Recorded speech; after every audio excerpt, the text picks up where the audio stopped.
It was a long way, even for a giant, but eventually they reached land, and he put her down carefully just outside a port.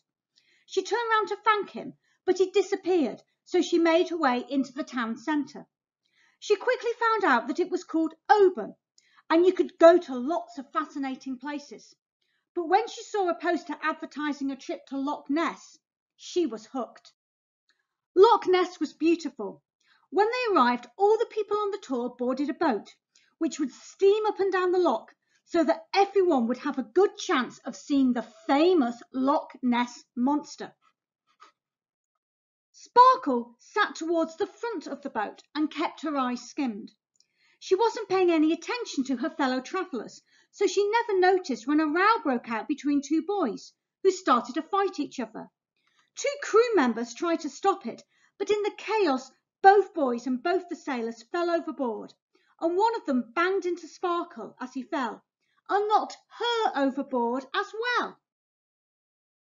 Sparkle was feeling very groggy after being hit, so she sank right down to the bottom of the loch, where she got tangled up in water weeds.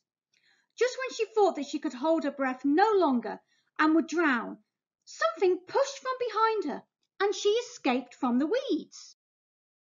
Whatever was pushing her carried on, and in no time she was at the surface and could breathe again. She looked for the boat, but it was right over the other side of the loch, clearly hunting for the people in the water at the spot where they had all fallen in.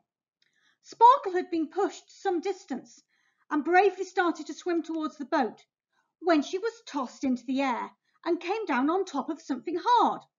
For a moment she thought she'd fallen onto an island, but then a giant head reared up in front of her and she realised she was riding on a monster.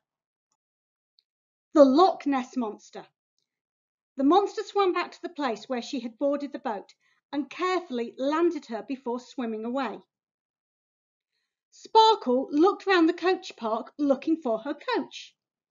Right in front of her was a coach with Edinburgh, the capital of Scotland, on its destination panel. It was nearly full and clearly about to leave. Sparkle made a quick decision. She booked a seat on the Edinburgh coach and left a message with the driver of her tour coach to tell them that she was safe.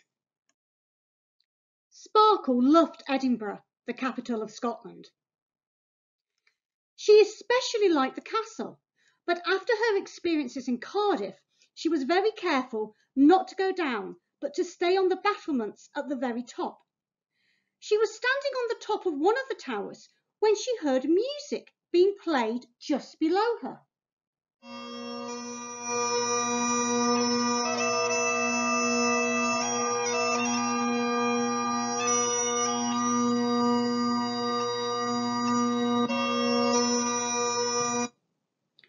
For a moment she didn't know what it was, but then she realised that someone was playing the bagpipes.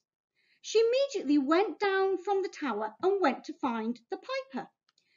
She walked some distance along the battlements until she reached an open door. The music was clearly being played inside, so she went through without noticing the notice on the door, private. She walked along a corridor that looked a lot smarter than the rest of the castle, past rooms with carpets and comfortable chairs. Then she met him, marching up the corridor in his kilt. "That's lovely," she said. The piper stopped playing. "Who are you, and what are you doing in my apartment?" he said. "I'm Sparkle, and I was looking for the piper," she said. "I didn't know that this was your apartment." "Didn't you see the notice saying private?" he demanded. "No, I was too busy looking for the piper playing the lovely music," she said. He smiled. "Want to go?" he said. "Oh yes, please," said Sparkle, and for the next hour she had great fun learning how to play the bagpipes.